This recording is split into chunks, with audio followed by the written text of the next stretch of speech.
right? It's not a breach, it's an incident. As Jeff had mentioned, my name is Magnuszewski. I'm the Chief Operating Officer of Infused Innovations. We are a New England-based IT consultancy, strategic advisory service firm, and one of our biggest practice areas right now is around the area of cybersecurity for obvious reasons. But we also help organizations exploit emerging technologies for competitive advantage, whether that's machine learning, whether that's IoT, whether that's in the areas of cybersecurity. For the most part, we are vendor agnostic. So we don't go in with any preconceived notions in terms of what vendors a customer or client should be using. Cybersecurity is different. We actually do promote a vendor. I'm not, if you ask me afterwards, I'll tell you who we end up using, but I'm not here to promote a vendor per se during the course of the conversation today. So there's some of the topics and things we'll go through today. I'll talk to you a little bit of background about myself. I'll give you key takeaways. I believe in talking to a lot of the folks that are not really IT professionals per se in the room, which is good. I hear this is not a technical presentation. It's really more operational and process and just what does a breach look like? How do organizations respond? What are some of the best practices and things like that? It's not meant to be technical. If you guys want to get more technical afterwards, I'm happy to do that with you. Talk about what's going on in the cybersecurity landscape, just to give kind of a level set to the group as well. A breach is typically defined in terms of what you do short term and what you do long term. And then we'll talk a little bit about the response plan. That could be an hour presentation in and of itself, but I'll give you resources and stuff you can look into for that, and then Q&A at the end. So a little bit about me. Not quite as old as Michael, but I've been in the industry since 1998. So a little over 20 years now. I have always been on the consulting and integration side of things. And what I mean by that is I've never worked for Dell or IBM or Cisco, any of the manufacturers out there, which gives me probably I'm able to add a little more value to organizations. I'm always looking and talking about business requirements and what the business needs and map the right technologies into that. Typically, there aren't preconceived notions. We don't have a quota for selling certain products. So we're always typically aligned with the customer's best interest from that perspective. I've been around most of the major technologies out there over the years, both with global organizations and with small organizations as well. Our practice typically services customers who aren't enterprise class, so we don't work with folks like State Street, we don't work with folks like Fidelity. We'll work with a 8-person startup. We'll work with a 100-person engineering firm. We'll work with a 5,000-person organization, wherever there is a need for the services that we provide, but not in the enterprise space. We have been focused a lot of our resources, a lot of our time, a lot of our effort around cybersecurity for the past 24 months. I think it's obvious to everyone in this room why that's such a big deal and why we've chosen to build out a big practice area in that space. Again, we're agnostic for the most part. However, we have biases. I have biases. When it comes to cybersecurity, we believe in best of platform. And again, I'm happy to talk about that afterwards with you guys. Keeping things simple, a simple approach, but an integrated and a holistic approach to cybersecurity.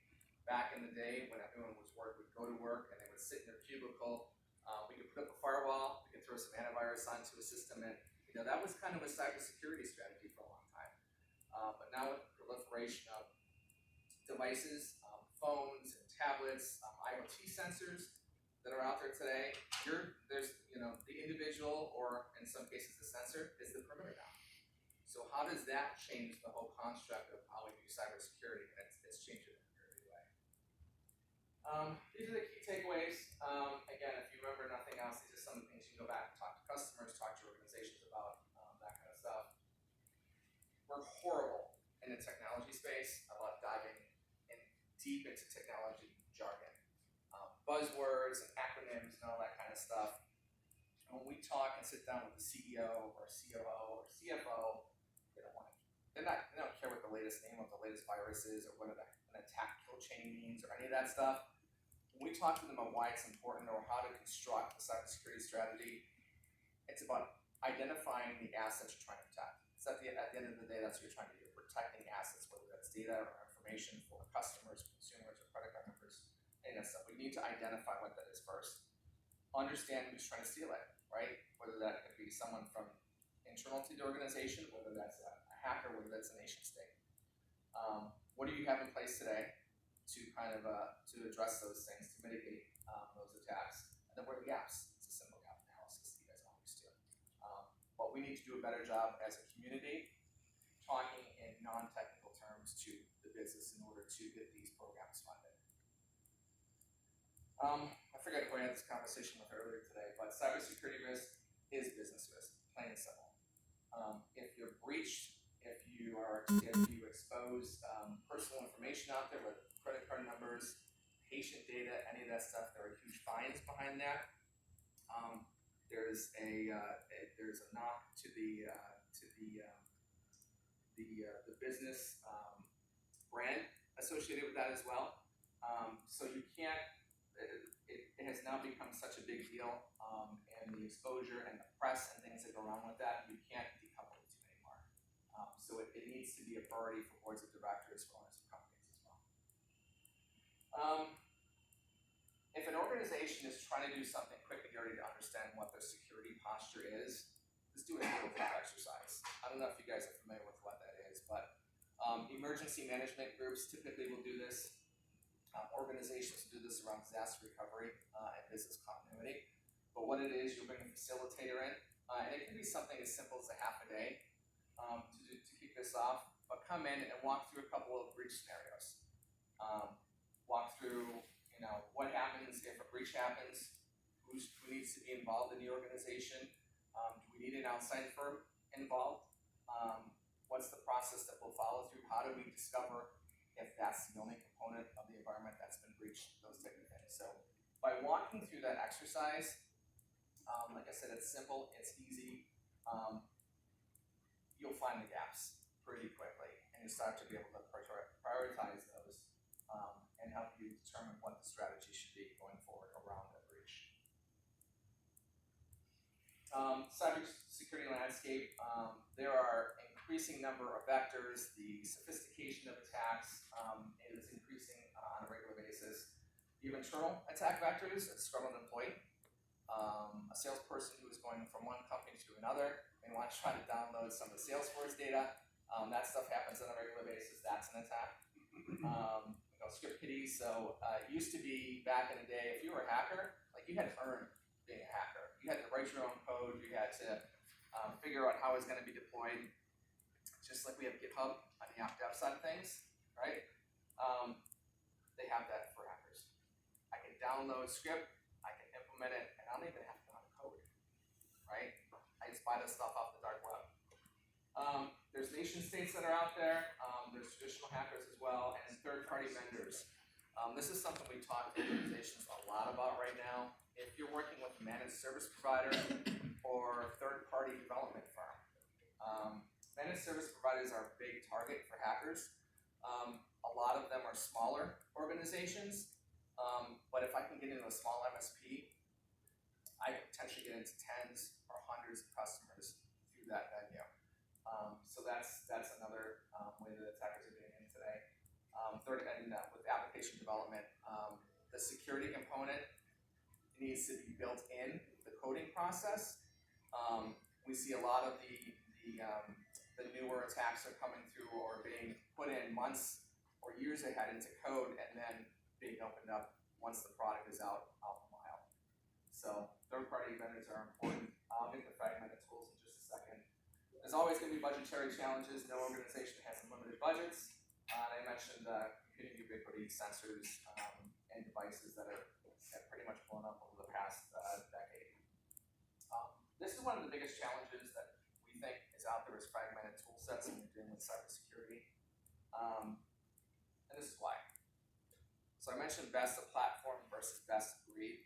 If you're not an enterprise organization, I frankly don't know how you fill in all the security holes trying to use best of breed products. There are over 1,000 vendors in the security space right now, and there's new ones popping up every day.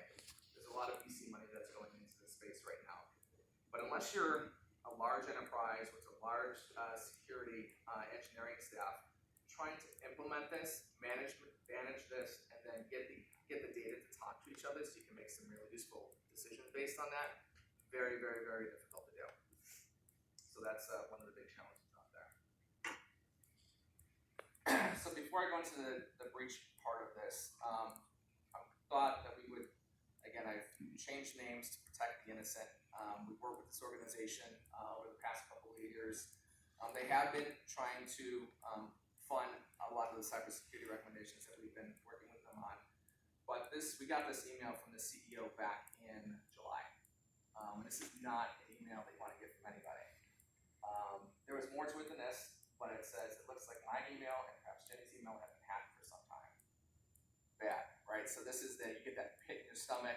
It's like, oh my God, is it something we did? Is it, exactly what's going on? Because this is one of our customers. This is our reputation online as well. So based on that, this is kind of what had happened based on our initial investigations with the customer. So the CEO's email got hacked because we weren't logging the data back to when it originally happened. We weren't exactly able to see when or how that happened, the exact date, but we pinned it back into the January timeframe. The hacker got the credentials of the CEO, made a modification into his email forwarding rules, right? And then once the email was forwarded, that message was deleted out of the email of the CEO. He also set up specific keywords, so anything had to do with invoices or finance or transfers or any of that information. He was able to search the emails and perform that reset on there. Now the problem, this is a small 30-person organization.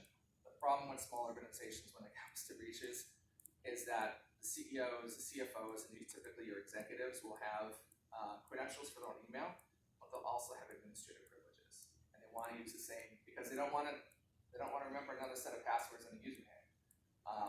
So once he had his username and password, he was now able to go into the administrative console for Microsoft 365 and go in, and he got into the controller's email as well as the chief operating officer's email. At the end of the day, what ended up happening is he got to a point where he bought a domain that looked almost exactly with one letter change, and it was like an E that was changed to a C. So if someone's looking at it quick, they're never going to think it's coming from anyone other than this organization. They spoofed the domain. They sent a fake invoice to one of their vendors saying, hey, look, here's your invoice for the month. They probably sent it a day or so ahead of time. And say, hey, look, but we have a different banking account number. So if you wire the money this month, we need you to wire it to this account. And any responses that were coming back from that vendor were being deleted out of the controller's email box, out of the CEO's email box. It wasn't, and thankfully, the vendor called up and said, hey, look, I just want you to know I got this email. Just want to confirm the banking information is correct. Like, I don't know what you're talking about. And that's when they called us at that point and said, look, I think we've reached this point. So that's a real life example of something like this happening. So what did we do? And I'll go through the general components of this during what we do during a typical breach. There's a response team. We had our engineers. We had the appropriate members from their staff involved in this as well. Based on what we saw where there was the escalation of privileges, they had access to the administrative account. We just assumed all accounts were breached at that point. Passwords reset across the organization. We were logging 90 days worth of data, so we could go back 90 days to kind of see what's going on in the environment. And then we did a postmortem, of which they obviously escalated a lot of the security changes that we recommended part of that as well. I think someone mentioned it earlier. It's typically, especially in the area of cybersecurity, it's not until something happens that things really start to get funded at that point, right? There's a reason. There's some real pain that's associated with it. 72 hours. I put this up here because there are a lot of regulations across the globe.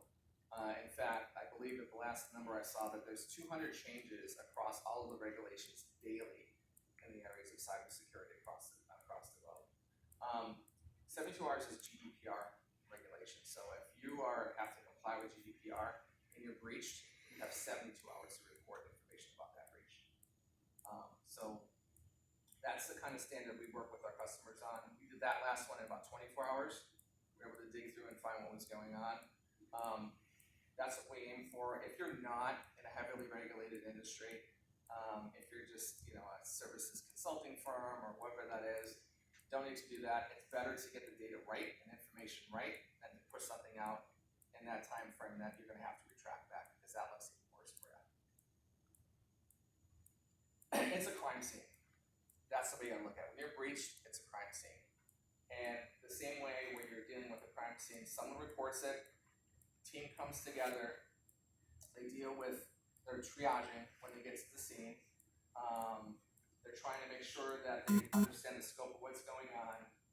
They're doing what we call remediation, but they're working. They're getting you to a hospital. They're getting additional resources addressed as needed. And then on the back end, what you don't see with these emergency teams is that they're coordinating on the back end and signing off to make sure everything has been done correctly. Same is true for breaches. So again, breaches, short-term strategies and long-term strategies. This is how we kind of look at it. There's a coordination component, preservation component, a response component, and a remediation component from a short-term perspective. The first part is, as we mentioned with our example, is you're pulling your team together. Ideally, that team has been predetermined, and there's some semblance of an incident response plan in place. I can tell you the smaller the organization, the less likely that is to occur. So when we get to the long-term component in terms of the post-mortem and building out what those next set of plans look like, that's where we do a lot of work with organizations. Engaging with an incident response company. We were talking about Verizon earlier as well. Have this in place before you need it. Because when you're getting breached and you're worried about keeping your business afloat and trying to understand what happened, most organizations don't have the skill sets to do the threat hunting and to do the forensics for the organization. So get a retainer in place, have paperwork in place, or just know who you're going to use in the event that an incident does occur. Again, ideally having a formal incident response plan, and that's being implemented as part of this. And then knowing what your legal requirements are. Are you hosting or holding PII data? Are you responsible for healthcare data? Are you, dealing with transactions and recording credit card numbers somewhere or storing that information? You're responsible for that, and that will dictate who and how you have to report to people. Preservation, again, just like any triage situation, you want to stop bleeding. You want to understand which systems have been affected, and you want to cut them off from the rest of the network. There is a different school of thought on this. For larger organizations, for government agencies, they will actually widen that net a little bit more because they want to watch what the threat actors are doing. They're going to try and learn from what's going on, understand how they got into it, how they're moving around the environment. But for the majority of organizations, you want to cut that system off of the network, cut it off of the internet so it can't do any more damage. And then ideally, you're collecting a lot of data. I can't tell you how important it is to collect a lot of data, especially for small organizations. If we go and work with an organization, they say we've been breached, but we have no data to go. It's like trying to find a needle in a haystack. Your best bet is let's make sure we got some good data, and then we're going to build on that, use that as a foundation moving forward, because the amount of money that you would try to spend trying to go through IP addresses and trace routes and all those things along with it, it's just not worth it. It's not worth it. So having the right system up front is a big deal. Response, speed matters, I mentioned that. Ongoing monitoring of what's going on in your environment is important. Scoping the investigate of the actual incident. How widespread is it in the organization? Endpoint forensics. What data do we think was impacted? How long do we think it's been going on? How do we think it got in, and was there PII data that was affected? Are questions that we want to answer. From a remediation standpoint, once we have the scope filled in, we start the threat hunting exercise as much as we possibly can based on what tools are available in the environment. Our goal is to get the essential services back online at that point. Restoration of data, if that's needed, if you're with ransomware, trying to go back, if we're snapshotting and replicating, is there a way for us to go back and restore data from prior to when that actually happened? And we may have to institute a BC plan with the client, so maybe flipping over to another site if the environment's been impacted that much, if there is another site.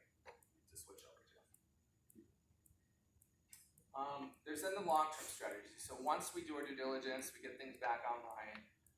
Again, we're trying to do that within that 72-hour window. There's a sit-down that happens afterwards. It's the post-mortem component. It's like, okay, this happened. How do we do better next time? Because in cybersecurity, it's not if, it's when. There's a governance component, a risk management component that can be part of it for larger organizations. That can be a really daunting process for organizations. And then from that information you gather through that exercise, putting together a cybersecurity roadmap for the organization. So from a governance standpoint, ideally you have a plan in place. Again, I'm going to keep hitting on that because even if it's a one-page document, it just highlights these are the steps we're going to follow. That's something, and it helps control the whole chaos component as these breaches happen. But even if you don't, then we'll go through this as well with organizations. So we will work with you to leverage best practices. There are frameworks out there. There's ISO, there's NIST, there's the PCI, there's the SOC 2. I mean, there's a bunch of different frameworks to use, some of which you may be forced to based on your industry. But we like to use those as kind of a starting point. Defining key roles and responsibilities in the organization. Specifically know who's going to be responsible for what, so there's no overlap, there's no conflicting information that's being shared across the organization. This also includes external parties. So I know a lot of organizations decide, you'd be surprised how many bizarre conversations you end up having in this space, but you talk to somebody and say, hey, look, here's what we think you might be looking at in terms of a cybersecurity plan or what your strategy might entail, and then say, no, I got cybersecurity insurance, I'm all set. Well, how many people know insurance companies that love to pay out claims? It's not happening. They're going to look for every single loophole they can find to not pay you for any kind of financial implications that have resulted from a cybersecurity incident. You have to read through them carefully because everyone's a little bit different. But in general, you need to have a plan in place. You need to document the plan. You need to test that plan. You need to be showing that you're doing your due diligence to try to keep the environment and the information safe. And if you're not, they're not going to pay it. Understand what law enforcement's resources are available. There's always local FBI offices that are out there.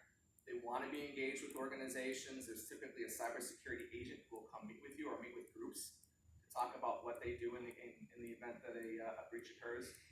But you're going to want to know how you're going to talk to customers or vendors or who to engage, heaven forbid, a PR team if it's bad enough, or your legal counsel as well.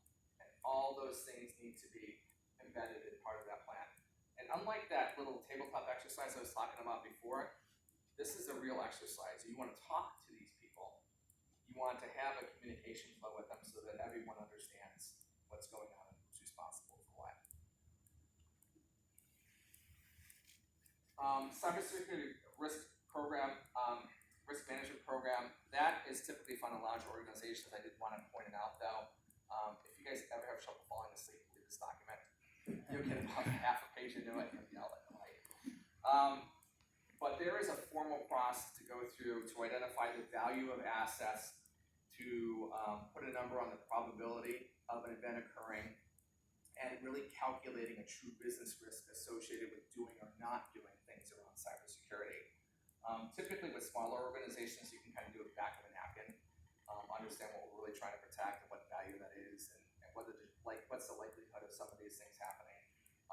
But in larger organizations, know that that is a whole discipline unto itself, and there's actuaries that get involved in that stuff and that kind of thing. So once you go through those two pieces, we want to either enhance, change, modify, or develop a cybersecurity strategy if there isn't one in place today. Again, I'm talking about the gamut of organizations. There's typically some semblance of something in this place. It includes proper identification of assets, training, alignment with the cybersecurity team, whether that's internal or external, establishment of metrics and reporting requirements. I'll talk a little bit about some of the best practices that we recommend for folks, just to do kind of a quick hit list, and ongoing operations for this as well. You got to know what you have. The first part of cybersecurity is the discovery phase. If you don't know what's on your network or who's using what devices, you can put this great wall that you think is totally sound and the foundation is built. It just takes one device. One device that's sitting in the corner, connected to the internet, that's connected to your network that never goes off. Right? So that's a big piece. And then you can prioritize, once you know that, you can prioritize what you're going to protect and how you're going to protect it. This is an underutilized asset in an organization, is security awareness training. We do this with most of our organizations that we work with. Pick a number, 95, 85, 75. I've seen different numbers. The fact is the majority of breaches come through email. It's David accounting, clicking on a link, or opening an attachment. So having them as your first line of defense, saying this looks suspicious, and having them report to the IT group or however that flow ends up working in an organization, totally underutilized and something that should be done in every organization. Metrics and reporting, measure a baseline, and metrics for every organization is going to be different. It could be training. For small organizations, we want to make sure we have everybody trained once a month. Cool, that's great. For other organizations, we want to make sure that there's no logins that are happening outside the US. So once you get more sophisticated from a metrics standpoint and reporting standpoint, you're going to need additional tools and stuff, and we'll help guide customers in terms of the cost benefit for some of these things. Because it can get pricey. Align yourself to cybersecurity experts. This is scary true, and anyone who's in the staffing industry knows how tough it is to find cybersecurity people, especially in New England. Horrible. Big deficit of people. If you get somebody great, but it's hard to keep them because they're going to get poached, or they're going to get offered to go somewhere else. You get a lot of things. Culture is a big reason people stay, but trying to get them to stay is just challenging sometimes. It's finding them. And then there's the whole tool thing. We see too many organizations trying to use too many tools. Each of those tools are running independently. What I mean is like antivirus or scanning software or firewalls and things like that. When you have that many tools, you have all those alerts coming into a ticketing system or however else the organization is handling those. We get what we call alert fatigue. It's just too much to have. There are too many attacks going on. There's too much information coming at people. We're working really hard to address this within our organization. A framework called SOAR, which is Security, Orchestration, and Automation for response. So we work with organizations to get everything fed up into a single tool, which is we call it a SIM. It's an event management tool, right? So we're able to import all the logs from all these tools. It correlates. It will do automated response and remediation as needed. We have playbooks that we'll build for specific customers so that anything that you get from us, if we're not taking the response for you, you're getting real, legitimate issues at that point. You're not reading through the white noise and trying to understand what's important and what's not, when there's literally 10,000 alerts in a single day that will come through. It's just a lot of noise, and so we're trying to address that with our customers.